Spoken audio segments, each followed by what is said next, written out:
into account the most recent developments that the latest IPCC report didn't yet take into account.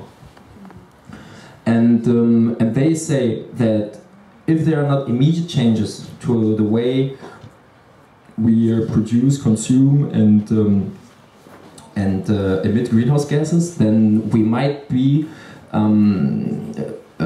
trespassing the 2-degree threshold by 2035 or in the year 2045 at the latest. So it's in 10 or 15 years. And meaning it's now that the climate battle is played out, actually. And the other thing is, with the climate change battle, is that it's a battle you can only play once. Because once we have trespassed the thresholds of global warming, it's a one-way climate change, and we can't win that battle. And this means that compared to other battles, or on the contrary to other battles like the fight for pensions, social justice, social rights, equality, etc., which you can play again, and again. You know, you can fight for that again. Climate change is a battle that you fight only once. And at the same time, what is specific about this struggle is that it affects all the other social struggles. Meaning, in a world where the struggle for survival outcompetes all the other struggles, because humans will be, you know, faced with declining production of agriculture, with scarcity of water resources, so it will be pretty intense. It will be a world very dense with conflict, meaning battles for democratic participation, for the right of women, or transgender, etc. All these battles will be very hard to fight, because governments will be very likely to take drastic measures to control the situations, cut down liberties, ration food, and all that. You know, it's not perhaps not a war situation, but it's a tense situation, and this is really important about the climate battle. So this is the bad news. Now, in terms of the solutions we are putting forward with ALTERNATIBA, is that we say to all the people that are implementing alternatives, and also all the people that are not yet knowing these alternatives, is that we should generalize these alternatives. Why? Because for the reasons I said already, that they can reduce greenhouse gas emissions and build a better world. And we think it's possible, because if you look at other historic examples, for example, you take the French workers' movement at the end of the 19th century or beginning of the 20th century. They were in a very dire situation, being exploited by the capitalist entrepreneurs in these big plants with inhuman working conditions, and they pushed for pretty radical transformations, asking for better working conditions and even social security. They at that time they were in the minority, meaning they were an avant-garde, asking for the implementation of a social security system, pensions. You know, it was something very utopic at that time. But they managed to do it. So it means that if there is a group of people in society pushing for a radical transformation of the system, it is possible. And what they did at that time is the same thing that happens today, is that they already implemented micro versions of that utopia on a daily basis, because they had all these little associations and experiments going on their level with, for example, the mutual aid societies, which became later insurances. This was created by affected workers who tried to find a solution to the problems of their vulnerability that they were affected by. They implemented these alternatives, and then, but at the same time, they asked for a radical transformation of the system.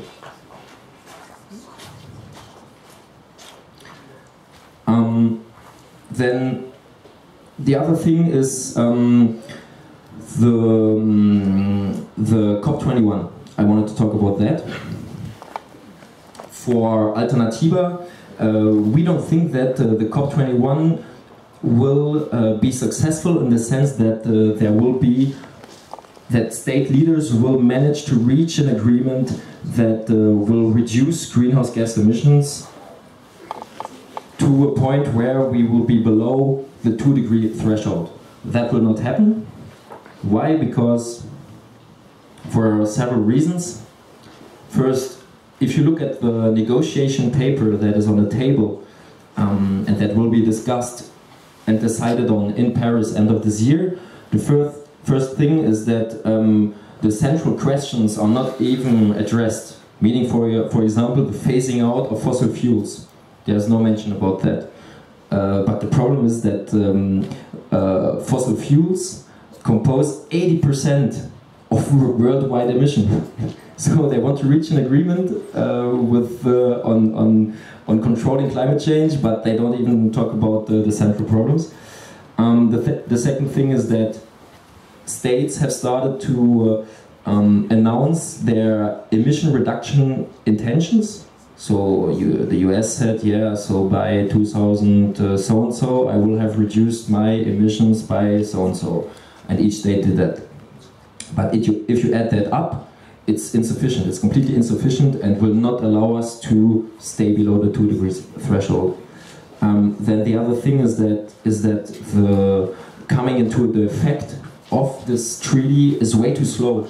It will come into effect at the best some years, decades, even after 2020. But the scientists say we have to take actions now, and they say emission reduction has to take place by 2020 at the latest. So by 2020, on the worldwide scale, emissions have to decline. At the moment, each year, emissions are rising. Each time they are increasing, each year. Yeah, and these are the basic reasons why we don't think that we, the climate movement, should fight for the dream treaty, and you know, and like we did in Copenhagen, where we asked for our state leaders, yeah, you should give us this treaty which will save humanity.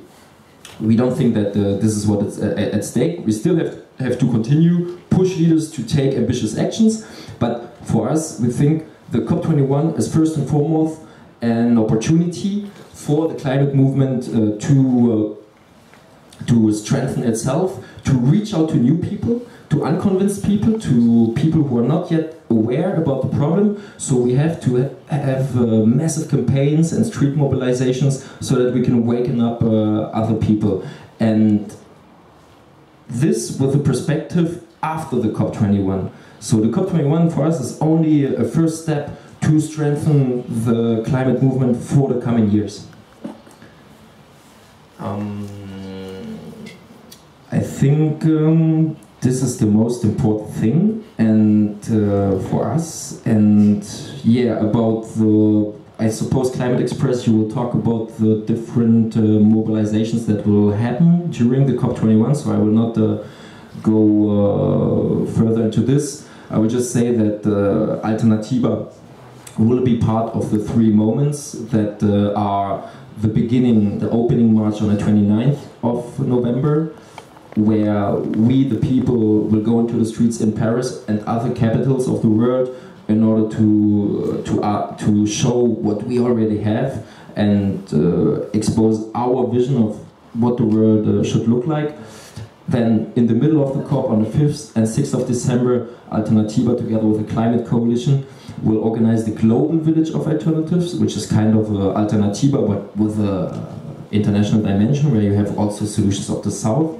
And then, in the second week, and especially on the 12th, there will be a whole bunch of direct non-violent actions where ALTERNATIBA will take part in, and ALTERNATIBA will bring around 200 ALTERNATIBA activists from different places of France and Europe to Paris for the entire 2 weeks.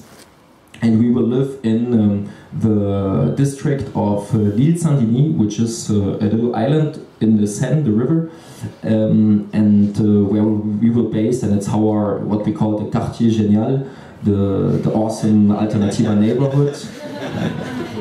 So it's a QG, the headquarters. Yeah. And then, yeah, a last word on the arrival of the tour. So we will continue the tour afterwards, and on the 26th and 27th of September, it's an important date because there are several things happening. First, it's the arrival of the ALTERNATIBA tour, and what we see is that at each stopover you have people saying, "Ah, yeah, this is really great, and I will come to Paris, and we will do a huge critical mass." And then the other thing is you have the Village of Alternatives, ALTERNATIBA Paris happening, and which is on 26th and 27th of September at the Place de la République, which is really in the street of Paris, in the middle of Paris. And then you have 2 calls of action, of global action, which is one has been launched by the Climate Coalition, with the slogan, "We have the solutions, we the people have the solutions." So there will be, I think, a bunch of actions in France and other places of the world. And then you have also another day of action launched by the Collectif pour la Transition Citoyenne, which is a network similar to ALTERNATIBA in France, composed of local collectives that are implementing alternatives, and they have called for Citizen Transition Day. And yeah, so we, ALTERNATIBA, invite you guys also to join in and do something in Flandern and in Belgium and in Ghent, and yeah, so this is my part. Thank you.